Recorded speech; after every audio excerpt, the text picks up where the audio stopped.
Mike Damergis here with Hall of Fame running back Larry Csonka. Larry, thank you so much for joining us. We're going to talk some USFL football. We'll reminisce about the good old days in the 80s and the 70s as well. Super Bowl MVP when you beat my Vikings in Super Bowl VIII.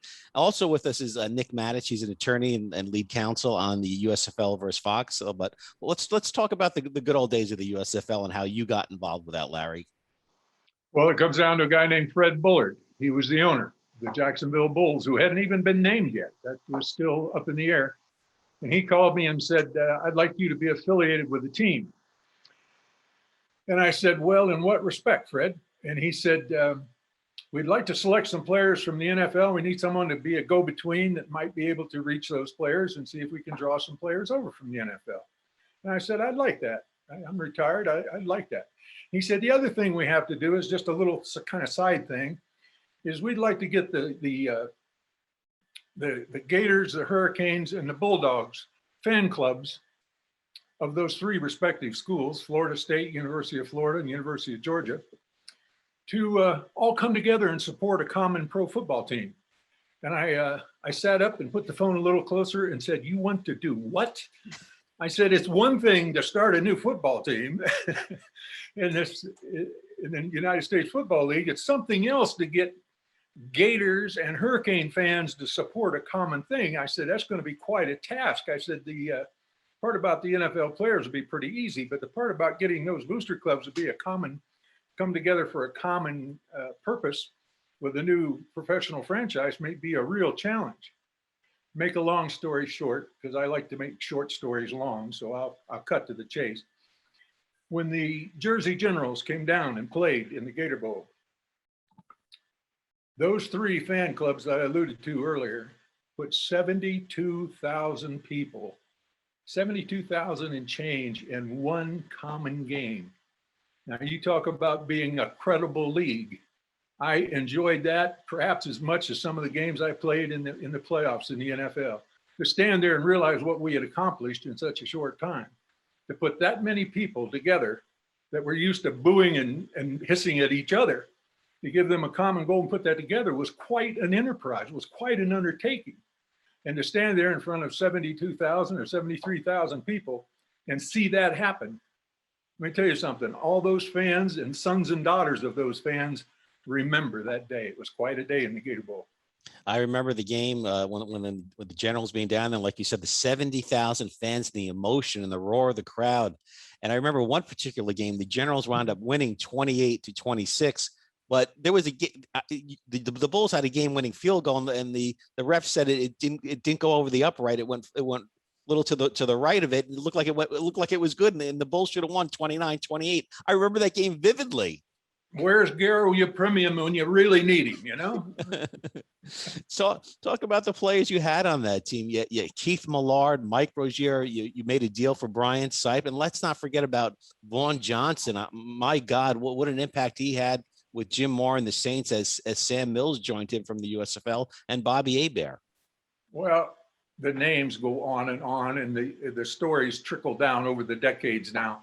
That, you see, that's the point of this thing. That's the point of it. It lives on. When you do something that monumental in the world of sports, when you get those kind of folks together and you get that many people to show up to watch it, you've created something that just doesn't go away. People talk about that for generations. And that's the whole thrust of this. When I heard about what was happening and someone was stepping in and just taking the name, I thought, well, that's just crazy because we were the epitome of going from not just an open, fertile ground, but a fertile ground where there was three groups that didn't like each other. We had to get them together, formulate that, and then put a football field, put players on a football field that were credible, that could support that kind of enthusiasm and react to it and play that way. And we did all that in like 14 to 16 months. From the time that Fred Bullard called me till the time that happened was like 14 or 15 months. Think about that. That's a real undertaking, and it's a testimony to Fred Bullard's enthusiasm and belief in it, plus a lot of money that he put into it to create that. That just doesn't go away. Whenever I go to Jacksonville, whenever I'm around fans the fans of the Bulls, they come up. If I go to a game up there now, the current team there, old Bulls fans come up to me wearing their hat, and start talking about the days when we did that. What a great time it was. So that just doesn't fade off and blow into the wind and blow away as dust. That kind of enthusiasm, that kind of turnaround that quickly lives on. And it certainly does. And people my generation, 15 years ago, I wrote a book about the USFL, and it originally just started off as an idea of doing a thesis project, and it ballooned into something bigger because the passion, the emotion, the kinship, the brotherhood of the USFL still lives on to this day. And it's certainly felt in the fans, I believe. What was your feeling when you had the popularity of the Bulls and the league was very popular? The Generals, I used to go to General games, the 40,000 plus in their stadium. The Bandits used to draw very well. Hell, the Orlando Renegades used to draw 25,000 people at their games. What was your initial thought when there was a push to go to the fall league? I kind of stayed out of the politics of that, to be honest with you. I was a general manager at that point. Sometimes I had to appear on Fred's behalf at some of the league meetings. It was rare, but occasionally I had to. And of course, he would verse me on what the itinerary was, and I would vote accordingly to what he wanted voted on in his absence. But I paid more attention to what was going on in Jacksonville rather than what was going on with the league. In regards to answer your question, not to avoid it, I don't know all the finites of it, but I thought we were a little too soon, quite frankly. I think we could have established ourselves for another year. That's a personal opinion. Again, it wasn't my money on the table. So, my personal opinion is I would like to see that wait a little longer, but that wasn't what they chose to do. So that wasn't up to me. Carl Peterson, I was talking to him, and players like Bart Oates and other players felt like, we got pretty good teams. Bobby Hebert certainly felt the Panthers could challenge the Lions at that time, and they were very popular. Talk about the talent level in the USFL, and could they have competed against NFL teams at that time? Well, think about all the colleges, the three that we just alluded to: Florida State, University of Florida, University of Georgia. That's just three schools, all right? Look at the plethora of schools all across the nation that graduate seniors every year. Somewhere between 15 and 20% of every college team graduates each year and is open to become part of the pro league. And there's only one NFL to support all that cast. Think about the guys. Think about guys like Tom Brady that are drafted in the third or fourth round. Think about that. How many guys that weren't drafted didn't get a chance to try out that would have been Hall of Fame players on down the road if they could have sustained themselves and kept coming back to try out until they caught on with a team and got that foothold. I don't believe that just the top college talent makes up the world of professional football. I think that there's a lot of players that would become pro players and do a better job in the pros than they did in college, myself included, if they had the opportunity. So what this gets down to is how many seniors graduate each year from colleges and leave the team that don't ever get a chance in professional football. So to answer your question, I think there's enough quality players over a 1 to 3 year period to stock an entire second pro football league without any problem and have quality football. That's what it comes down to, is do you have quality football? If you don't have quality football, you don't put 72,000 people in the stadium. You might one time, but then you can't repeat that. Look at our record at Jacksonville. Those folks showed up. Between 60,000 and 70,000 people showed up week after week consecutively. You don't get that without having quality football. And the USFL proved one thing for sure. There is enough talent to go around. Now, it might raise the price of obtaining that talent, certainly. Well, that's the US, that's how it works. But there's enough talent there to do it. That's my point. That was proven by the USFL in our tenure. And the final days of the USFL were tough to take at the time. I was really sad to see it go. And when I heard the news about possibly the USFL coming back, I was very excited about that. But So was I. So was I. but there are issues, and there are legal issues, and then we're bringing in Nicholas Matich to come in and talk about that. The average football fan or USFL fan is thinking, "Oh no, not another trial for the USFL." I just want to see those logos run on the field, Nick. Please tell me there's going to be some kind of agreement here, please. Well, we'll see. I mean, I certainly hope we can come to a good resolution. I mean, as Larry said, like, you know, he was excited to see the league start again, and I think that would be great. The issue is that Fox doesn't like they don't want it to be the old league, I guess, or they sort of do. They wanted to take it and not pay anything for it, and make a lot of money off of the work that guys like Larry did without acknowledging and honoring the history that was there. They thought they could, you know, as one of their lawyers put it, pick something up out of the trash can and take it. But I don't think that's I don't think that's what the USFL was, or that's where it was. It was in the, you know, the hearts and memories of all the fans and the guys that built it. No, it absolutely is, and I know other names have been involved before Fox. Jamie Quadra, I actually met with him down in San Diego. Fred Bolitnikoff Jr., another gentleman by the name of Mike Dwyer, were involved.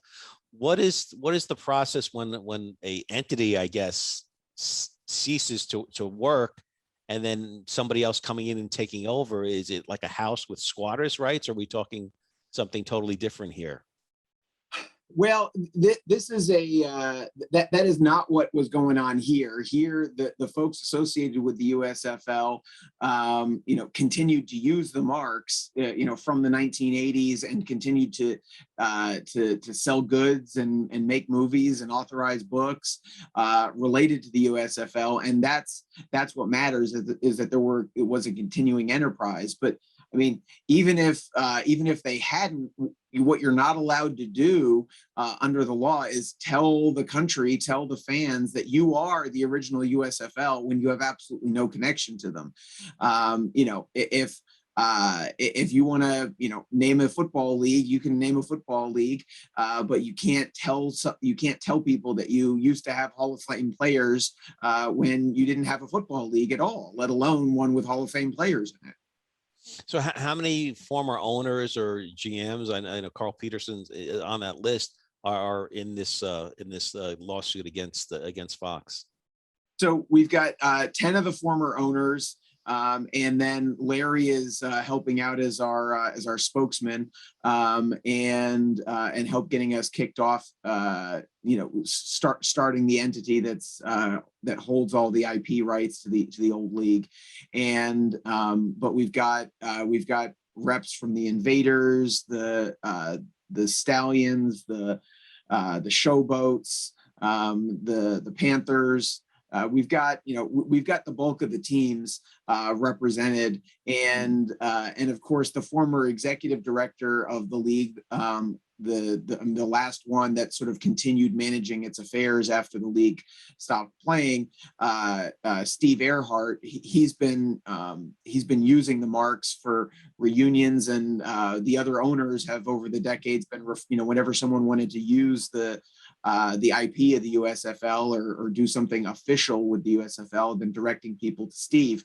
And so Steve has actually been on behalf of the league selling official licensed USFL merchandise for more than a decade. So Larry, when you heard that this was going on, what was your initial thought? Like, oh, but this sounds good, but it's not too kosher, basically. What was your initial reaction? Something stinks in Denmark, right?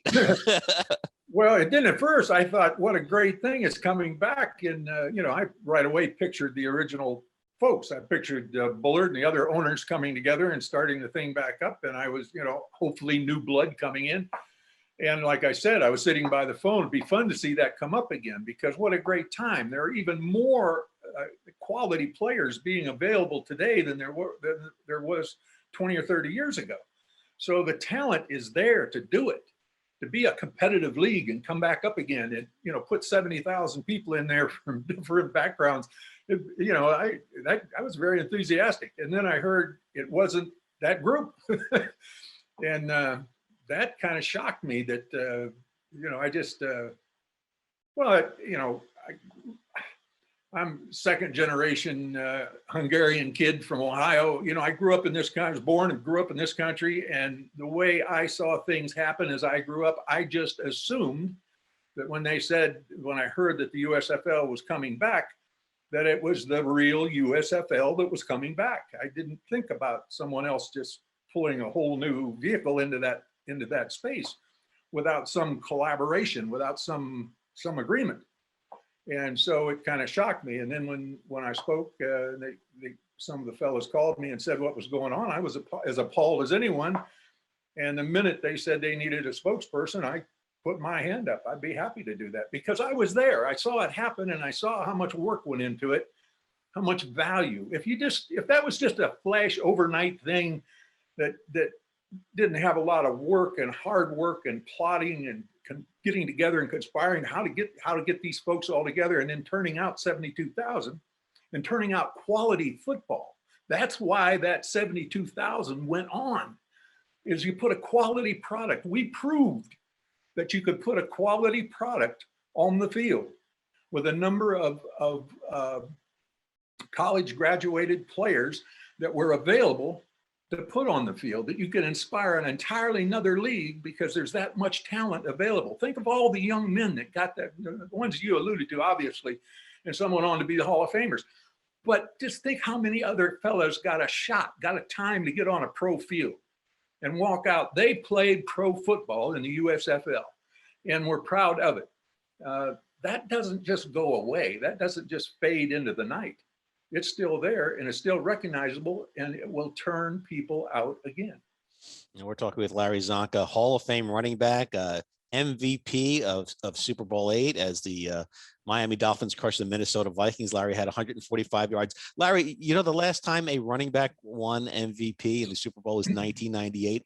Why do you think the game has changed so much? And we'll get back to the USFL versus Fox in a second. But I have to ask you that question. I have you on here. I don't know when I'm going to get the chance to talk to you again. I've got one name for you to answer that question right away. Don Shula. Remember when he was our head coach? Don Shula was head of the Rules Committee. Soon after Super Bowl VIII, I think he became one of the chief guys for the Rules Committee. I might be in error in that. We have to check it, make it. But I heard that he was. And having been an old defensive back, he liked to see the passing game develop. The power running game gave us an undefeated season. It was a major component in the undefeated season, and he wouldn't trade that for anything. But Shula always believed, and I'm speaking on his behalf without, I know he was a defensive back and he loved to watch the passing game. He loved to see the ball go down the field. He liked to see that. And I think the fans enjoy that. And I think that's, if you see how the game has changed, I think it's changed directly as a response to him initiating rules that suggest that the receivers can't be hit after they've gone 1 or 2 yards down the field. I recently watched the game the last few years. I've watched Gronkowski, the great tight end from New England, run downfield 7 or 8 yards and then run directly across the field from side to side across the field about 10 yards beyond the line of scrimmage. And I thought to myself, if there was a guy named Ray Nitschke or Dick Butkus or Willie Lanier out there at middle linebacker, Gronkowski would have never made it from left to right. He'd have been 6 inches shorter by the time he went across there because they would have just taken him down before he ever got a chance to catch a football. They'd have knocked him silly. But see, that rules change right there. Just that rule, that one rule right there suggests that the passing game has been enhanced. Now, what has that done for the game? It's made it more competitive, certainly. Back when the game you alluded to, Super Bowl VIII, Minnesota Vikings that year, 73. Ball control was the thing. You took the ball and controlled it for an entire quarter or 2/3 of it and took it down the field and scored. You ran the clock out so the other team couldn't come back. But in today's game, with those rules changes that I alluded to, you can be down by 20, perhaps 20 points or more at halftime and still make a comeback. because the offense is capable of striking so fast with these new rules changes. Now, what's that done to the game? It certainly hasn't demoralized the fans. They show up in quantity because it's easy to understand when a ball is thrown and a fellow runs and catches it. You understand what happened. The intricacies of the running game is much more complicated. So our fans appreciate the fact that it's open and easy to understand, and they get very enthusiastic about it. Makes the game more sensational.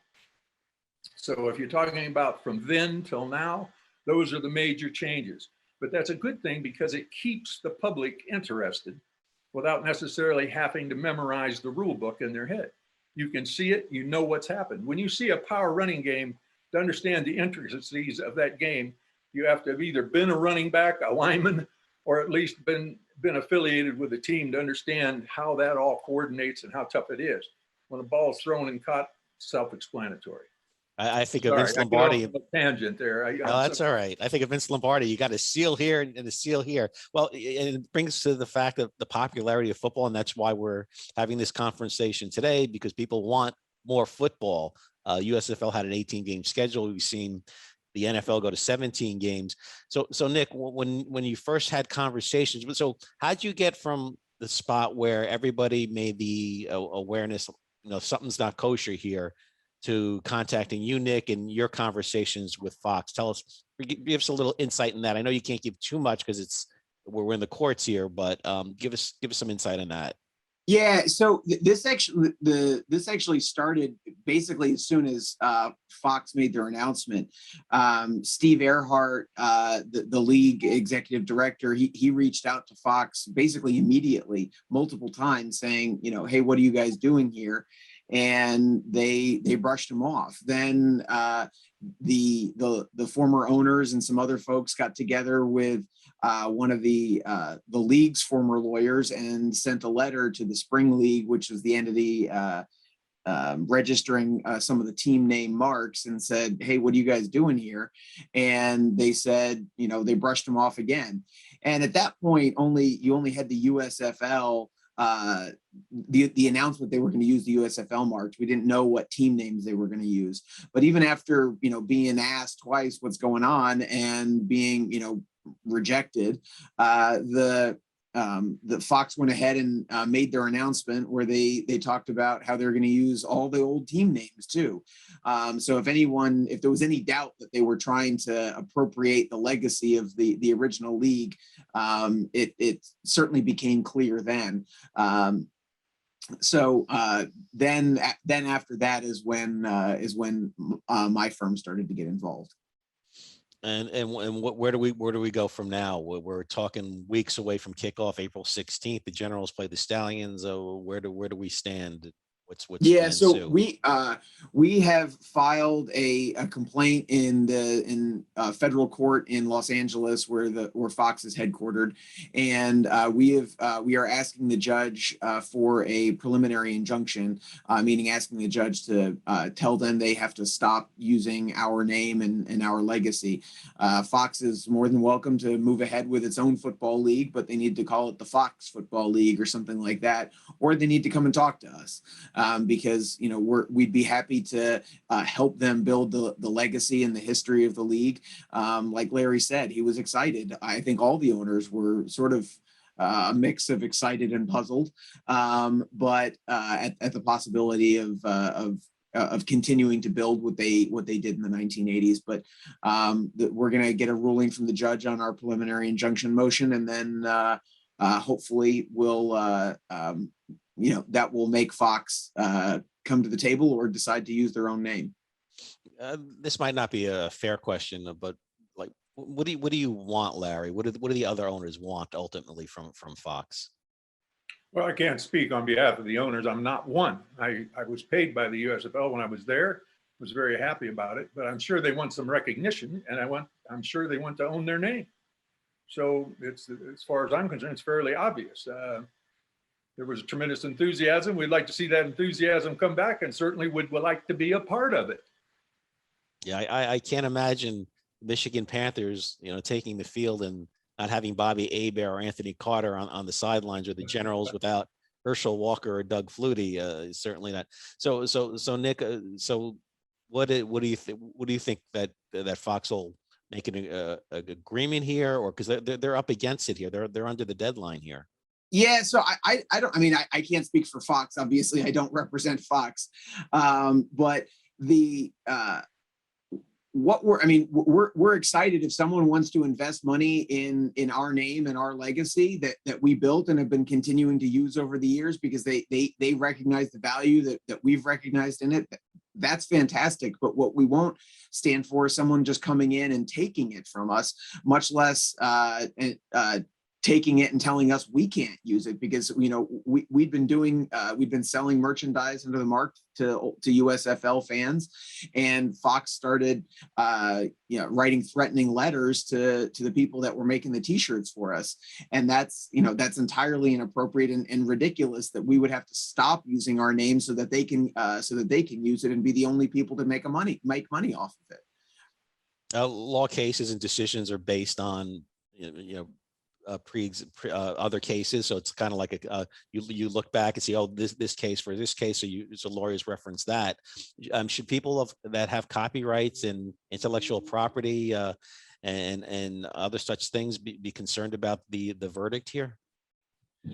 Yeah, so I mean, I think they should. If you have a brand that you've built and you've continued to use, and someone else thinks it's valuable, like, is a big company going to come and say, well, we're going to spend more money on it than you are, so we think we're the ones that deserve to take it. That's not how the law works. There's actually a number of cases where this kind of thing has happened, where a mark has been used, or someone thought it would be profitable to take over the identity of a historic business. There was a case actually in the same court that we're in, where one construction company decided to tell the world that it was the same construction company that built the Hoover Dam, because the Hoover Dam's a big deal. Well, it turns out they had nothing to do with the company that built the Hoover Dam, and that company or its predecessor came and told them, hey, you need to stop. And the judge said, yeah, what are you doing? You can't tell people you built the Hoover Dam when you didn't. Well, guys like Larry, they built the Hoover Dam of football, and Fox now wants to take it, and that's just outrageous. Well, talking about big deals, and we'll wrap things up here, Larry, and thank you so much, Nick, for your time, and we'll watch eagerly with the case here. But Larry, just for football fans, love talking to the old timers, and not calling you an old timer, but the good, we'll call it the glory days, right? The glory days. How important, and talk about that Dolphins team. You went to 3 straight Super Bowls, 1, 2 back-to-back Super Bowl MVP, and to talk about that undefeated season. Is that still special to the guys? Well, it's about as special as you can get. That's the ultimate summit. There's only one team standing on that mountaintop, and it's and a great thing about it, the really just outstanding thing about it, is whether it was Bob Greasy or Charlie Babb. Charlie Babb was a first year guy that played on special teams and got into the games once in a while, but he made a play against Cleveland late in the season that made the perfect season the perfect season. So if you contrast just those two guys, it gives you an idea of what it's like to be on the perfect team, because no matter whether you were a starter and a star or whatever, or you were a guy that just got in there to punt the ball once in a while, or got in on third and short for one play and came out, you were a part of something that was perfect. And if you take your part out, you lose the title, you lose the crown, because there's only been one team to go the entire distance from the first game to the championship in the first 100 years. The NFL recognized that recently. So when you talk about what it's like to be part of that team, it doesn't matter whether you were the starter, whether you were Mr. Bonacani, or whether you were Charlie Babb. A rookie coming in and making a great play in one game, that's as important to the title as anyone else's contribution in the long run. And that's a great equalizer and an understanding of what teamwork in football is all about. And that's what went into that team.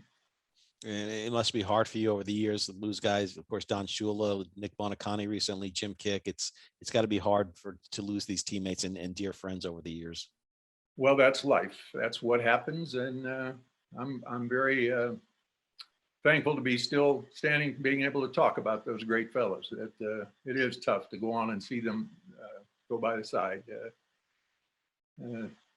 It's fun. I tell you what's really fun is when the remainder of fellas get together and sit down and start to have a beer and talk about what we went through and what it was like to be coached under those coaches, particularly Don Shula, in that time, in that frame, and what he meant to that team and what he meant to us.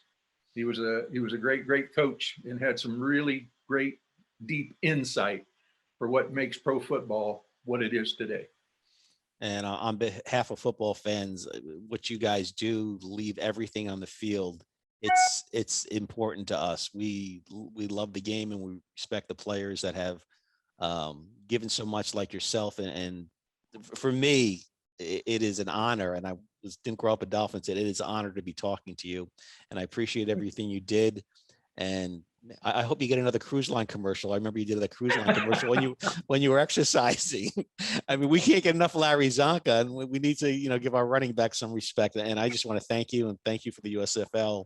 It's a pleasure for me to work on the book and hear all those great stories. And thank you so much, Larry, Hall of Fame running back, Super Bowl MVP, 2-time Super Bowl champion. Thank you so much for joining me today, Larry. Thank you.